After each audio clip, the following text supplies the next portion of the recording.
त्रिकोणमिति के जो सवाल रह गए थोड़े से वे भी करा देंगे, दीर्घोत्तरीय थोड़े से रह गए, लेकिन आज सांख्यिकी मैं करा रहा तो सांख्यिकी समझ लियो, है ना। सांख्यिकी एक अपने आप में अच्छा चैप्टर है, लेकिन कक्षा 9 में क्योंकि तुम्हारे कोर्स में सांख्यिकी पिछले 1-2 साल से कट रहा, इसलिए तुम्हें कुछ सांख्यिकी का बेसिक नहीं पता, क्योंकि कक्षा 9 में तुम सांख्यिकी नहीं पढ़ पाए। तो मैं तुम्हें थोड़ा सा बेसिक भी समझा दूंगा सांख्यिकी का, और आज 14 के 1-2 सवाल भी करा देंगे।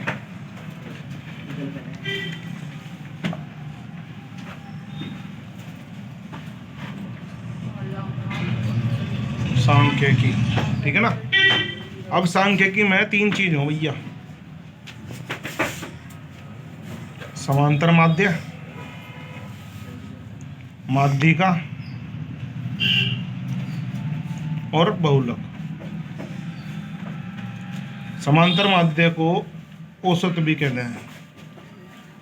क्या भी कहते हैं? औसत। अगर कुछ आंकड़े दे दिए, सपोज करो कुछ आंकड़े दे दिए, कहा 5, 7, 3, 2, 1, 4, 8, इनका औसत बताओ। क्या बताओ? औसत। तो जो औसत का सामान्य फॉर्मूला हो, औसत का सामान्य फॉर्मूला हो कुल पदों का योग और बटे में कुल पदों की संख्या। तो हम अगर इनका औसत निकालना हो तो इन सबको हम प्लस कर लेंगे। 7, 5 + 7 + 3 + 2 + 1 + 4 + 8 बटे में पद कितने हैं? 1, 2, 3, 4, 5, 6, 7 बटे में आ जाएगा 7। तो 5 और 7 12 और 3 15, 15 और 2 17, 18, 18 और 4 22, 22 और 8 30 बटे 7। 7 चौक 28, पॉइंट लगाया, जीरो लगा ली। 7 दूनी 14, बच गया 6, जीरो लगा ली। 7 तो 8 56। तो 2 अंकों तक हमने इसका क्या नाम, ये औसत निकाल लिया। तो ये इसका औसत आ गया। अब इसके बारे में मैं तुम्हें मतलब ज़्यादा बताने की जरूरत नहीं, जो 10वीं से रिलेटेड चीज़ें वो अलग हैं, और जो मतलब 9th का बेसिक थोड़ा थोड़ा। माध्यिका क्या हो? माध्यिका सपोज करो यही वाले आंकड़े हैं, इनकी हमें माध्यिका बतानी। तो माध्यिका के 2 फॉर्मूले हों। पहले माध्यिका का सबसे बड़ा काम है, माध्यिका अगर निकालनी हो, पहले तो ये जो आंकड़े दे रखे हैं, इन्हीं आंकड़ों की माध्यिका निकालनी। सपोज करो इन आंकड़ों को लगा लेंगे हम आरोही क्रम में, छोटे से बड़े क्रम में। तो सबसे पहले जैसे ये आ गया 1, 2, 3, 4, 5, 7, 8, ये आ गया। और सपोज अब इसकी माध्यिका बतानी है, तो माध्यिका के देखो 2 फॉर्मूले हों। देखो यहाँ पदों की संख्या कितनी है, पदों की संख्या को n से प्रदर्शित करा है, 7 है। तो माध्यिका के 2 फॉर्मूले हों कि अगर पदों की संख्या यानी कि n अगर है विषम, तो माध्यिका का फॉर्मूला होगा n + 1 बटे 2वां पद। लेकिन अगर n है सम, यानी कि पदों की संख्या है सम, तो माध्यिका का फॉर्मूला हो जाएगा n बटे 2वां पद प्लस n बटे 2 प्लस 1वां पद और बटे में 2। ये माध्यिका का फॉर्मूला हो जाएगा अगर पदों की संख्या है सम। अब जैसे सपोज करो इसकी पदों की संख्या विषम है, तो यही अगर मैं हल करूं तो हम निकाल लेंगे माध्यिका, क्योंकि यहाँ विषम है। तो n + 1 बटे 2वां पद बराबर 7 + 1 बटे 2वां पद, 7 और 1 8 बटे 2वां पद, यानी कि 2 चौक 8 बराबर चौथा पद। तो यहाँ पद देखेंगे चौथा कौन सा है, 1, 2, 3, 4, चौथा पद 4 है, तो 4 ही माध्यिका पहुँचेगी, क्योंकि यहाँ पदों की संख्या कैसी थी? विषम। सपोज करो यही पदों की संख्या विषम की जगह सम हो जाती, तो हम ये वाला फॉर्मूला लगाते हैं, n बटे 2वां पद प्लस n बटे 2 प्लस 1वां पद और बटे में 2। तो ये अच्छा। तीसरी चीज़ हो बहुलक। बहुलक हो कि किसी भी चीज़ की जितनी ज़्यादा बारंबारता हो। सपोज करो यहाँ एक बार 2 और आ जा, मान ले सपोज करो मैं एक उदाहरण ले लेता हूँ, जैसे ये है 5, 4, 4, 3, 1, फिर 4, फिर 2, फिर 3। सपोज करो इसका बहुलक बताना हमें, तो हम देखेंगे सबसे पहले 1 कितनी बार है, 1 है 1 बार। 2 कितनी बार है, 2 भी है 1 बार। 3 कितनी बार है, 3 है 2 बार। 4 कितनी बार है, 4 है 1, 2, 3 बार। 5 कितनी बार है, 1 बार। ये है बारंबारता। तो जिसकी जितनी बारंबारता हो उतना वही उस जिसकी सबसे ज़्यादा बारंबारता हो वो बहुलक होगा। यहाँ बारंबारता सबसे ज़्यादा किसकी है? तीन बारंबारता 4 की है, तो जो बहुलक हो जाएगा 4। ये सब मैंने तुम्हें एग्जाम्पल सारे उदाहरण ये समझाए, सांख्यिकी का थोड़ा थोड़ा बेसिक सा समझा दिया मैंने। अब हम अपनी 14 शुरू कर रहे हैं। अगर कोई बात बीच में अगर ऐसी आई जो समझाने वाली आई तो मैं तुम्हें समझा दूंगा। अब जो ये समांतर माध्य आ गया, इसे करने की भी 3 विधि हैं। सबसे पहली तो है प्रत्यक्ष विधि, एक एक विधि समझाऊंगा मैं तुम्हें। दूसरी विधि है कल्पित माध्य विधि। सिंपल से नाम याद कर लो, इनके और भी कुछ नाम हो अलग अलग, लेकिन ये सिंपल नाम दे रखे, सिंपल वाले नाम याद कर लो। और एक आपकी पद विचलन विधि। कौन सी? पद विचलन। 3 विधि होगी। समांतर माध्य आप कोई सी भी विधि से निकाल लोगे तो उसका आंसर एक ही आना चाहिए। मोस्टली क्या हो, आंसर एक ही आता है, लेकिन जो प्रत्यक्ष विधि है उसका जो आंसर होता है, और जो आपकी कल्पित माध्य विधि और आपकी पद विचलन विधि होती है, कभी कभी उसके आंसर में थोड़ा बहुत चेंज हो जाता है, क्योंकि प्रत्यक्ष विधि एक अलग चीज़ होगी और कल्पित माध्य विधि एक अलग चीज़ होगी। मैं बताऊंगा कैसे आंसर में फर्क आ जाता है। एक उदाहरण समझ लो, उदाहरण लेके समझते हैं। सपोज करो एक सारणी दे दी 10, 20, 30,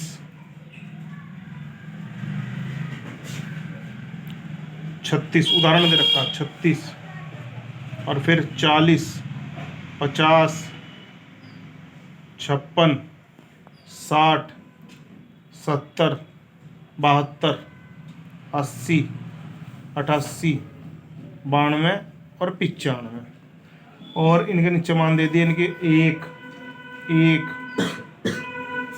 3, 4, 3, 2, 4, 4, 1, 1, 2, 3, 1। ये जो ऊपर है ये तो है किसी स्कूल में 10वीं के पढ़ने वाले बच्चों के प्राप्तांक 100 में से, और ये है बच्चों की संख्या की 10 नंबर कितने बच्चों का है 100 में से? 1 बच्चे के। 20 नंबर कितने बच्चों का है? 1 बच्चे के। 36 नंबर कितने बच्चों का है? 3 बच्चों के। 40 नंबर कितने बच्चों का है? 4 बच्चों के। अब हम इसको अगर प्रत्यक्ष विधि से करेंगे तो हम इसको तो ले लेते हैं x और इसको लेते हैं बारंबारता f। तो हमने x सारणी बना लेंगे, हम सारणी बनाई हमने x 10, 20, 36, 40, 50, 56, 60, 70, 72, 80, 88, 92 और 95। और ये जो विद्यार्थियों की संख्या है इसे ले लेते हैं f, बारंबारता 1, 1, 3, 4, 3, 2, 4, 4, 1, 1, 2, 3, 1। अब मैं आपको जो करवा रहा हूँ वो प्रत्यक्ष विधि करवा रहा हूँ। प्रत्यक्ष विधि में सीधा सीधा हम क्या करा करें, हम f गुना x निकालना करें। क्या निकालना करें?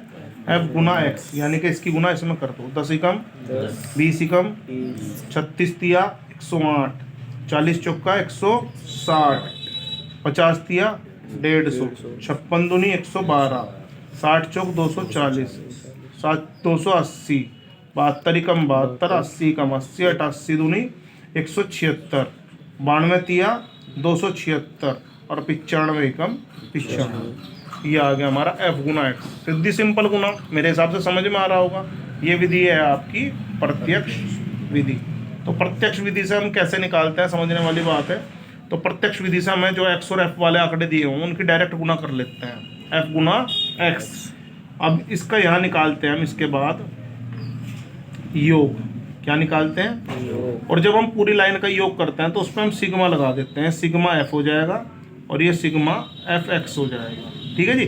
जब हम इनको जोड़ेंगे तो मैंने पहले ही बताया था ये कुछ विद्यार्थी 30 विद्यार्थी हैं तो 30 आएगा, और ये जो fx आएगा जोड़ेंगे वो आएगा 1779 जब आप जोड़ लोगे। तो इसका जो औसत का समांतर माध्य का जो समांतर माध्य को हम x बार से प्रदर्शित करते हैं, तो x बार का आंसर हो जाएगा सिग्मा fx बटे सिग्मा f बराबर 1779 बटे 30। और जब आप 30 से इसको भाग देंगे तो 59.3 समथिंग इसका आंसर आ जाएगा। ये इसका समांतर माध्य आ गया। अब सपोज करो ये इसी क्वेश्चन को कहे कि वर्गीकृत आंकड़ों के द्वारा इस सवाल को हल करो। अब तुम्हारा प्रत्यक्ष विधि से आंसर आया 59.3, लेकिन वर्गीकृत आंकड़े, वर्गीकृत बारंबारता सारणी द्वारा करने को कह दे कि वर्गीकृत बारंबारता सारणी द्वारा इसको हल करो। देखो वर्गीकृत बारंबारता सारणी से तुम्हें थोड़ी सी आसानी तो होगी, लेकिन उसे बनाने का तरीका समझ लो कैसे बनाते हैं। देखो इसमें मोस्टली 10-10 का ही अंतर है, 10 से 20, 40, 50, 50, 60। तो इस तरह आप एक काम करेंगे, इसमें आप वर्ग अंतराल लेंगे सर्वप्रथम तो, और वर्ग अंतराल लेने का तरीका होता है 10 से 20, यानी कि 10 से शुरू होकर 20 तक के कितने विद्यार्थी, इस 10 नंबर से लेके 20 तक के। तो इसमें आप यहाँ विद्यार्थियों की संख्या यानी कि बारंबारता 7 के साथ यहाँ चलेगी, विद्यार्थियों की संख्या यानी कि एफ क्या चलेगा यहाँ 10 से 20 सारणी पे इधर भी नजर डालनी पड़ेगी। देखो 10 और 20 कितने बच्चों के हैं, एक और एक 2, तो यहाँ 2 बच्चे आ जाएंगे कि 10 से 20 कितने बच्चों के हैं, 2 के। फिर हम लेंगे, एक काम करो 20 की जगह 25, 15 का ले लो और सारणी वो कर लो 10 से 25। 10 से 25 कितने बच्चों के हैं, एक कर एक 2। अगर हम 10 से 20 लेते तो उसमें खाली एक बच्चा आता, 20 ना आता। क्या ना आता? अगर हम 10 से 20 लेते ना तो उसमें एक आता, 2 ना आते, क्योंकि 20 से 30 में आता ये एक कहाँ आता, 20 से 30 में। अच्छा यहाँ हमने कितने का लिया, 15 का, आगे 15 का लेंगे 25 से 40। अब आप देखो 25 से 40 हम ये 4 वाला नहीं लेने के, हम खाली ये लेंगे 3। 25 से 40 कितने बच्चे हैं, 3, ठीक। फिर 40 से 55 15 बच्चे, तो 40 से 55 में 4 और 3 7 बच्चे ही आएंगे, क्योंकि 56 वाला अगले में आएगा। तो 4 और 3 7। फिर लेंगे हम 55 से 70। 55 से 70 में आप ध्यान से देखो, एक तो 2 ये आएगा और एक 4 ही आएगा, 6 आएंगे। 70 वाला नहीं लेंगे, 70 है उसमें लेकिन 70 वाला नहीं लेंगे, तो 2 और 4 6। फिर हम लेंगे 70 से 85। 85 में आएगा 4 और एक 5 और एक 6, तो ये 6 आएंगे, ठीक है ना। और फिर 85 से 100, और 85 से 100 में आएंगे 2 और 3 5 और एक 6। देखो सारणी कितनी छोटी सी बन गई। अब आप इसमें क्या निकाल लेंगे, x। क्या निकाल लेंगे, क्योंकि यहाँ तो x दिया हुआ था, अब यहाँ आपको x निकालना पड़ेगा। अब x निकालने का तरीका समझो, जो वर्ग अंतराल की निम्न सीमा है और जो वर्ग अंतराल की उच्च सीमा है, दोनों सीमाओं को प्लस करेंगे और बटे कर देंगे 2। क्या करेंगे, दोनों को प्लस करके बटे में क्या कर देंगे 2। 10 और 25 35 बटे 2 35 का आधा हो जाएगा 17.5। 17 दूनी 34, 17.5। अगर आप दोबारा इन दोनों को प्लस करेंगे 25 + 40 बटे 2 करेंगे तो ये आ जाएगा 65/2। 65/2, और 65 का जो आधा होता है 32.5। तो अब देखो इसमें कितने का अंतर आया, यहाँ 15 का अंतर है। अब हर x में 15 का अंतर होगा, कैसे, ये 17.5 32, तो यहाँ आ जाएगा 47.5। 15 जोड़ के इसमें 15 जोड़ोगे, ये तो है इसके साथ, ये है इसके साथ, ये है इसके साथ, इसके साथ आ जाएगा 65.5। 15 जोड़ोगे, फिर 62.5 में जब आप 15 जोड़ोगे 77.5, और 77.5 में जब आप 15 जोड़ोगे 92.5। अब ये आ गया है आपका x है, ये यहाँ दिखाना नहीं पड़ता, सीधा ये लिखते हैं हम सारणी। तो ये इतनी सारणी बनती है, ये बनती है हमारी। अब इसके बाद निकालना होता है f गुना x। f क्या है हमारे पास 2, और हम इनकी गुना करेंगे, इसकी इसमें, इसकी इसमें, इसकी इसमें। तो जब चलो गुना करते हैं, 17.5 की 2 में गुना करेंगे 35, 32.5 की 3 में गुना करेंगे 97.5, 47.5 की 7 में गुना करेंगे 332.5, 62.5 की 6 में गुना करेंगे 375, 77.5 की 6 में गुना करेंगे 465.0, 465 ही आएगा बस। अच्छा 92.5 की 6 में गुना करेंगे 555। अभी आपका दोबारा fx आ गया और ये x आ गया। अब इसे करने का तरीका देखो, योग, यहाँ निकाल लेंगे सिग्मा x, यहाँ निकाल लेंगे सिग्मा fx, और यहाँ निकाल लेंगे सिग्मा एफ। सिग्मा एफ तो वही 30 आएगा, और सिग्मा एक्स की तो जरूरत नहीं है, छोड़ दो। सिग्मा एफ एक्स आएगा आपका इन सबको जोड़ के 1860। तो अब आपका समांतर माध्य का फॉर्मूला वही एक्स बार सिग्मा एफ एक्स बटे सिग्मा एफ, 1860 बटे 30, और जब 30 से इसे काटोगे आ जाएगा 62। यह फर्क इसलिए आया क्योंकि इसमें हमने वर्ग अंतराल ले रखा। वर्ग अंतराल में जो आएगा वो निकटतम आएगा। बिल्कुल शुद्ध आंसर जो आता है वो आता है प्रत्यक्ष विधि में, जिसमें वर्ग अंतराल ना दिया गया हो। ये जो प्रत्यक्ष विधि है ये भी प्रत्यक्ष विधि, लेकिन ये है वर्गीकृत बारंबारता सारणी, और ये है डायरेक्ट। तो प्रत्यक्ष विधि का जो आंसर आता है वो सबसे ज़्यादा सही आता है। अब मैं आपको यही सवाल कल्पित माध्य विधि से करके दिखाऊंगा। अब आप कहोगे सर हम ये कल्पित माध्य विधि से कर क्यों रहे हैं?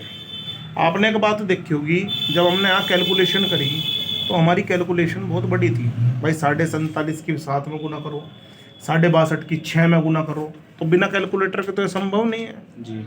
और अगर कैलकुलेटर से नहीं करोगे पेपर में तो गुना करोगे, तो गुना तुम गलत भी कर सको। तो कल्पित माध्य विधि एक ऐसा स्टेप दिया गया है ताकि ये जो सारणी है ये हमें कैलकुलेशन के लिए आसान हो जाए। तो हम शुरू कर रहे हैं यही वर्ग अंतराल से शुरू कर रहे हैं। अब हमने वर्ग अंतराल लिया 10 से 25, 25 से 40, 40 से 55, 55 से 70, 70 से 85 और 85 से 100। इसके बाद आपका एफ दे रखा है 2, 3, 7, 6, 6, 6। इसके बाद वही एक्स निकाल लेंगे अपना, इन दोनों को जोड़ के 2 से भाग, ये 17.5, ये 32.5, 47.5, 62.5, 77.5, 92.5। अब हम सीधा एफ एक्स नहीं निकाल लेंगे। अब हम पहले निकालते हैं डी होता है हमारा एक्स माइनस ए। अब जो इसमें एक्स तो है सर हमारे पास, ए तो नहीं है। ए होता है हमारा कल्पित माध्य। क्या होता है? कल्पित माध्य। हम एक ऐसा ए लेते हैं, कुछ भी एक कल्पना कर लेते हैं और उसे कल्पना करके ए मान लेते हैं। अब देखो इसमें कितने पद हैं, 1 2 3 4 5 6। 6 को अगर हम आधा करेंगे तो 6 का 3 आवेगा, और 3 और या फिर अगर विषम पद होते, सपोज करो 7 पद होते, तो हम वही वाला फॉर्मूला लगाते हैं 7 + 1 बटे 2। 7 और 1 8, 8 बटे 2 4। लेकिन अब इसमें सम आ गया, तो सम में 3 तो ऊपर हैं, देखो ये 3 आंकड़े तो ऊपर हैं और 3 ही नीचे हैं। इसमें बीच का पद कोई सा नहीं होता। अगर हम यो लेंगे तो यहाँ फालतू आ जाएगा, अगर हम यो लेंगे तो यहाँ फालतू आ जाएगा। लेकिन हम इन दोनों में से चूज करना होता है तो हम छोटे वाला ले लेते हैं, जो कम उठता है उसे ए मान लेते हैं। तो सपोज करो हमारा जो ए है इस पर ए लिख दो, इस पर बॉक्स में बंद करके क्या लिख दो? ए। अब आपको क्या करना है? x माइनस ए करना है। क्या करना है? x माइनस ए। तो आप अब x तो आपके पास ये सारे हैं और a हमने ये मान लिया, ठीक है। अब आप क्या करेंगे? 17.5 में से 47.5 घटाएंगे। यहाँ देखो 17.5 में से क्या घटाएंगे? 47.5। छोटे में से बड़ा घटाएंगे तो जाहिर सी बात है कैसा आएगा? माइनस का। तो 17.5 में से जब हमने 47.5 घटाए तो ये देखो 5 में 5 गई 0, 7 में 7 गई 0, 4 में से 1 गया 3, यानी कि आएगा 30। कितना आएगा? 30। 47.5 में से जब हम 32.5 घटाएंगे ये भी आएगा माइनस का, लेकिन अब आएगा 15 का अंतर है ना, 15। 47.5 में 47.5 घटाएंगे 0। 62.5 में से 47.5 घटाएंगे, अब इधर प्लस के आने शुरू हो जाएंगे क्योंकि प्लस की बड़ी डिजिट है।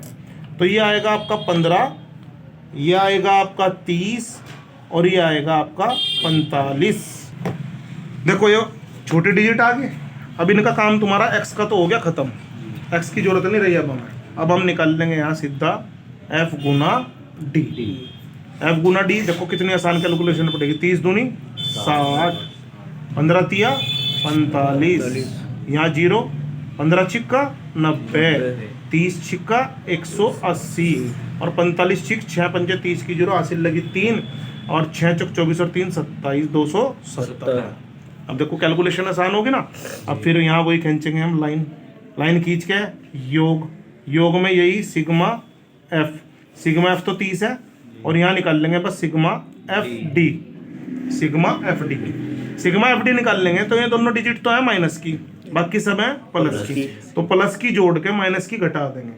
60 और 45 तो 105 हो गए माइनस के, और इन तीनों को जोड़ेंगे तो ये देखो 270 ही हो जाएंगे। 270 270 540। 540 में से जब हम 105 घटावेंगे तो 540 में से 105 घटा दो, 10 में से 5 गए 5, 3 और यहाँ 5 में से 1 गया 4, 435 बचेगा। क्योंकि प्लस की डिजिट हमारी बढ़ी है तो चिन्ह भी कहाँ का आएगा, प्लस का, तो ये आएगा 435। समझ गए ना। ये दोनों माइनस के 105, ये सब प्लस के 540। 540 में से माइनस करेंगे 105 तो प्लस का 435 आएगा। अब देखो आपके पास यहाँ सिग्मा एफ डी आ गया, सिग्मा एफ आ गया, ए आ गया। अब आप कल्पित माध्य विधि से समांतर माध्य निकाल रहे तो उसका फॉर्मूला याद करेंगे। तो कल्पित माध्य विधि से जब समांतर में सारी चीज यहाँ लिख लो। ए बराबर तो आपने मानना था 47.5, सिग्मा एफ आ गया आपका 30 और सिग्मा एफ डी आ गया आपका 435। तीनों चीज आ गई। अब आप निकाल रहे समांतर माध्य, फॉर्मूला बनेगा यहाँ, वहाँ तो था सीधा सिग्मा एफ एक्स बटे सिग्मा एफ प्रत्यक्ष विधि में, यहाँ बनेगा सिग्मा ए प्लस सिग्मा एफ डी और बटे में सिग्मा एफ, क्योंकि हमने ए मानना ना, तो ये फॉर्मूला बनेगा ए प्लस सिग्मा एफ डी बटे सिग्मा एफ। ए का मान कितना है 47.5, सिग्मा एफ डी कितना है 435 और सिग्मा एफ कितना है 30। जब आप 47.5 30 से 435 को भाग देंगे तो वो आएगा 14.5, और जब आप इन दोनों को जोड़ेंगे तो क्या आएगा 62। आपकी पहली प्रत्यक्ष विधि से भी आंसर कितना आया 62, और आपने कैलकुलेशन छोटी करके कल्पित माध्य विधि करी, इससे भी आंसर कितना आया 62। अब है तीसरी विधि, पद विचलन विधि। ये भी बहुत आसान है, वही है। पहले लिखेंगे वर्ग अंतराल, फिर लिखेंगे f, तो पहले वर्ग अंतराल लिख लो 10 से 25, 25 से 40, 40 से 55, 55 से 70, 70 से 85 और 85 से 100। f है आपका 2 3 7 6 6 6। फिर वही x निकाल लेंगे। x का तरीका मैंने बताया था, इन दोनों को जोड़ के अद्धा कर दो, 17.5, 32.5, 47.5, 65, 77 और 92 निकाल लिया। अब यहाँ d तो निकाल लेंगे भैया, x माइनस ए भी करेंगे ए मान के, लेकिन बट्टे में लगा देंगे i। अब आप कहोगे सर i क्या, i है जितना अंतर इनमें सारों में है। यहाँ कितना का अंतर है 15, यहाँ कितना का अंतर है 15, यहाँ कितना का अंतर है 15, यहाँ कितना का अंतर है 15, यहाँ कितना का अंतर है 15।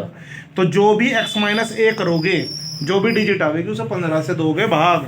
हमने वही a मान लिया इसको, 17.5 में से 47.5 घटाया माइनस के 30, और माइनस के 30 को i यानी कि 15, यहाँ लिख लो i बराबर 15, a बराबर 47.5। तो जब हम 17.5 में से 47.5 घटावेंगे क्या आएगा माइनस के 30, और 30 को जब 15 से भाग देंगे तो क्या आएगा 15 दूनी 30।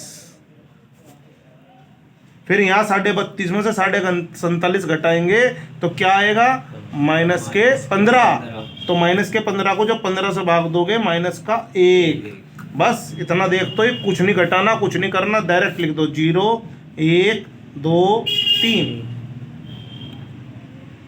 यहाँ 2 के बाद 1 आया, 1 के बाद 0 आया, 0 के बाद क्या होगा 1 2 3 लिख दिया। अब निकाल लो f गुना d, दोबारा 2 दूनी 4, 3 एकम 0, 6 एकम 6 दूनी 12, 6 तिया 18। बड़ी कैलकुलेटर की जरूरत, गलत होने का खतरा है कैलकुलेशन का, बिल्कुल भी नहीं। यहाँ आ जाएगा सिग्मा एफ योग सिग्मा एफ आपका 30, और यहाँ निकाल लेंगे हम सिग्मा एफ डी।